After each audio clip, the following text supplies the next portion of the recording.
Friends, நம்ம என்ன பார்க்க போகிறோம் அப்படின்னா புதினா கொத்தமல்லி தோசை பார்க்க போகிறோம். என்னென்ன தேவையான பொருட்கள்: சின்ன வெங்காயம், புதினா, அப்புறம் பூண்டு, இஞ்சி கொஞ்சம், கொத்தமல்லி, ஒரு பச்சை மிளகா எல்லாத்தையும் சேர்த்து மிக்சியில் அரைச்சி எடுத்துக்கோங்க. சீரகம், சோம்பு சேர்த்து அரைச்சி எடுத்துக்கோங்க. அரைச்சாச்சு. தேவையான அளவு இட்லி மாவு எடுத்துகிட்டு அதோடு சேர்த்து மிக்ஸ் பண்ணிக்கணும். தோசை மாவு ரெடி.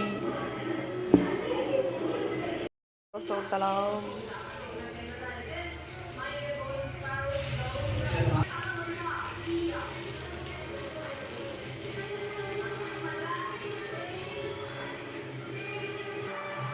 சுட சுட தோசை ரெடி.